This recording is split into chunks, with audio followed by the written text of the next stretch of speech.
Boa noite, pessoal. Aqui quem vos fala é o professor Renato Riviero, do canal do YouTube. Estou aqui para compartilhar um vídeo sobre análise combinatória, a pedido do meu ex-aluno Ismael. Segue aí uma questão proposta. Eu não vou falar da matéria, eu vou abordar a questão específica, é claro que também compartilhando pontos da matéria. Eu vou presumir que a base de análise combinatória vocês já construíram. Tá? Então, se alguém tiver dificuldade nessa parte, quiser uma videoaula sobre a teoria de análise combinatória, é só me solicitar, deixa o e-mail no final do vídeo ali. Bom, questão proposta aí no quadro, tá? Para formar um time de vôlei de 6 jogadores, temos disponíveis 14 atletas, dentre os quais 3 são levantadores. Quantos são os possíveis times a serem formados, sabendo que em cada time deve haver exatamente um levantador? Uma correçãozinha só aqui, de português mesmo. Quantos são os possíveis, né? O objetivo aqui é contar de quantas maneiras diferentes eu posso agrupar esses jogadores seguindo as condições colocadas no enunciado. Então já vamos direto para a análise combinatória. Vale a pena sempre mencionar que a análise combinatória, cada questão se resolve praticamente de um jeito, conforme a situação do problema. Mas se você tem uma ideia geral da teoria, você consegue construir um jeito de resolver uma questão. Então a análise combinatória pode ser um assunto muito fácil ou muito difícil, conforme a questão colocada. Mas um ponto onde muita gente tem dificuldade é na diferença entre arranjo e combinação, que são muito parecidos, inclusive a fórmula, mas tem uma diferença muito importante aqui que vale a pena a gente investir alguns segundos para falar sobre.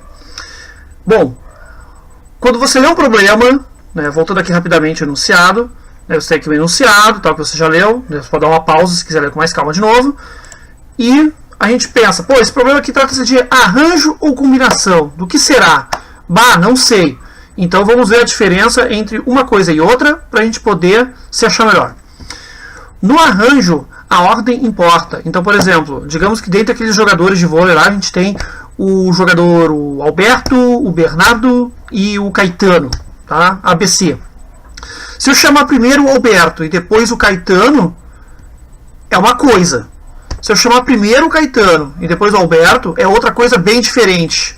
Quando o problema dá margem a interpretar dessa forma, estamos falando de um arranjo. Por outro lado, quando nós estamos falando de combinação, não há diferença entre a posição dos elementos, ou seja, a ordem que tu chamou, eles não importam. Então, se eu chamei primeiro o Alberto, depois o Caetano, ou se eu chamei primeiro o Caetano, depois o Alberto, não tem problema, dá no mesmo. Tu conta da mesma forma. Então, essa é uma questão importante da gente poder trabalhar. Você tem que ler o problema e verificar. Vamos voltar lá novamente. Tá? A gente tem 14 atletas. Tá, tirando os levantadores, que é um caso à parte que nós vamos ver depois, vamos olhar para as outras 5 posições que faltam. Se eu chamar essas 5 posições, elas têm nomes específicos? Bom, no vôlei mesmo tem, né? Mas no problema não, tanto faz, né? São 5 posições, é o primeiro, segundo, terceiro, quarto e quinto, não importa o que eles vão fazer lá na quadra. Então, como o problema não importa para esse tipo de enunciado, quem eu chamei por primeiro, quem eu chamei por segundo, terceiro, não importa. Então, aí nós temos um problema de combinação. Então, nós vamos trabalhar com combinação para resolver este problema. Esse é o primeiro ponto. Achamos a combinação. Mas não vamos nos iludir achando que basta jogar a fórmula ali e está tudo pronto. Vou montar um pequeno esquema específico para essa questão aqui.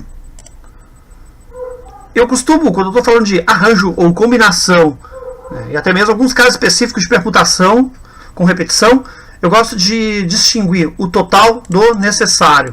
Tá? O total que eu tenho são 14 jogadores, que o problema dá. Só que ele diz assim, ó, desses 14, 3 são levantadores. Então sobram 11. Tá? Os outros 11, esses que não são levantadores, eu não estou dando nenhum nome específico, porque o enunciado se limita a diferenciar apenas os levantadores.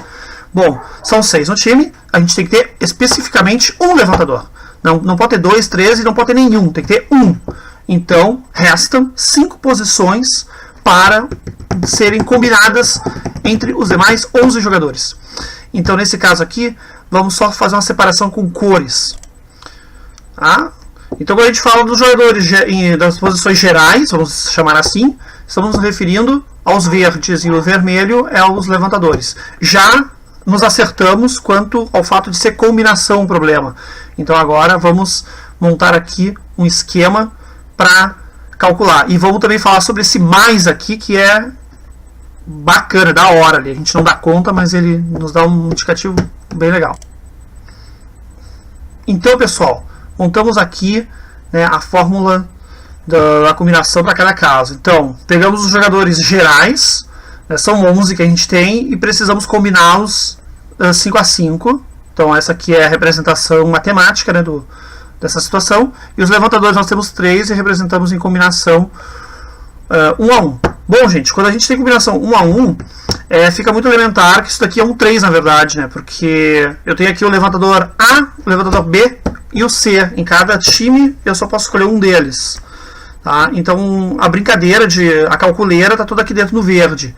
Que vamos ter que fazer esse cálculo aqui, que, se você não lembra da fórmula, me peça uma videoaula sobre análise combinatória que a gente publica, né? Uma aula mais teórica. Como eu falei, isso aqui é voltado para resolver essa questão específica. E o vezes. Esse vezes aqui na análise combinatória tem um significado muito especial pelo seguinte. Olha só, a escolha do meu levantador, de algum modo, influencia na escolha dos jogadores gerais, que estão aqui em verde, sim ou não? Olha, não influencia, porque eu só escolho levantador, né? O que eu escolhi de levantador não vai influenciar nada nos outros, não tem nada a ver, são 2 grupos distintos, né? E vice-versa. Se eu escolher a escolha que eu fizer aqui nos verdes, nos jogadores gerais, não vai influenciar nada nos levantadores que eu escolher. Bom, então como não há nenhum tipo de integração entre esses grupos, nós podemos simplesmente multiplicar um pelo outro aqui. Tá? Aí o resultado da multiplicação vai ser o resultado do problema em questão apresentado. Bom, pessoal, seria para resolver essa questão seria isso. Eu vou colocar aqui na tela no final alguns dados se você quiser solicitar alguma questão. Bom, pessoal, como eu comentei já, esse vídeo aqui foi dedicado ao meu ex-aluno Ismael, que me solicitou essa questão. Espero que tenha contribuído. E gostaria também de colocar aqui que você pode me solicitar uma videoaula de algum assunto qualquer de matemática, certo? É só mandar um e-mail pedindo, né, o tema que você quer, ou um assunto teórico, ou uma questão que você está com dificuldade de resolver, ou que gostaria de ver uma forma diferente de resolver, né, ou até confirmar que a sua forma de resolver é a mesma que a minha, né? Bom, eu uso só os critérios de prioridade, né, para atender todo mundo, com todo carinho, e eu quero atender a todos, tá? Todos os pedidos sérios eu quero atender. Só que eu priorizo os meus atuais alunos, né, que eles precisam mais, né, na minha visão. Depois eu priorizo ex-alunos meus, como foi o caso aqui agora, né? Um ex-aluno me solicitou essa questão.